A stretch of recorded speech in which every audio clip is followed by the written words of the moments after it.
ये जो आप स्क्रीन पर देख रहे हो, इसका मतलब होता है पैन यानी तवा, जिसके ऊपर हम सभी के घरों में रोटी बनती है। अगर इसी पैन में से ए को हटाकर उसकी जगह ई लगा दिया जाए तो अब ये हो जाता है पेन यानी कलम। तो आपने देखा कि कैसे सिर्फ एक वर्ड को चेंज करने पर उसका पूरा मीनिंग बदल गया। ठीक इसी तरह पेशेंस और टाइम वेस्टिंग में काफी कम फर्क होता है। हालांकि ये दोनों काफी हद तक आपस में मिलते जुलते हैं, लेकिन इस वीडियो के आगे आप जानोगे कि कैसे इन दोनों में जमीन आसमान का अंतर है। तो चलिए देखते हैं। जब भी आप कुछ ऐसे काम को शुरू करते हैं जिस काम में आपको कहीं से भी सपोर्ट नहीं मिलता, उस काम को करने के लिए आप बिल्कुल अकेले होते हो। आपके रिश्तेदार, आपके घर वाले, आपके दोस्त सब आपके खिलाफ होते हैं। उनको ऐसा लगता है जैसे उस काम में कोई फ्यूचर ही ना हो, लेकिन आपको उस काम में बहुत बड़ा फ्यूचर दिख रहा होता है। और ऐसे में आप उस काम में फेल हो जाओ तो बहुत बुरी तरीके से दिल टूटता है। चलो एक बार सही, लेकिन बार बार कई बार फेल हो जाते हो तो मन करता है कि उस काम को छोड़ दो।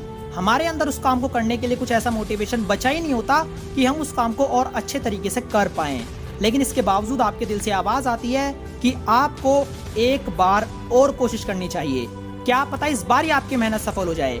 इसी को बोलते हैं पेशेंस, धैर्य। यानी जब आप किसी काम में बार बार फेल हो रहे होते हो, उसके बावजूद आपके दिल से बार बार आवाज आती है कि आपको उस काम में एक बार और कोशिश करनी चाहिए। 1000 बार फेल होने के बाद भी दिल कहता है कि इस बार जीतना है।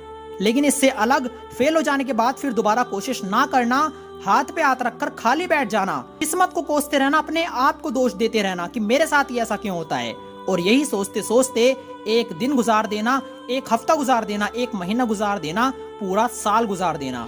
इसी को बोलते हैं वेस्टिंग ऑफ योर टाइम। सोचना तो बहुत, लेकिन करना कुछ नहीं। इसी को बोलते हैं समय बर्बाद करना। जिस दिन से आप अपने काम के लिए मेहनत करना बंद कर देते हैं, चाहे वजह कुछ भी हो, तभी से आपका समय बर्बाद होना शुरू हो जाता है।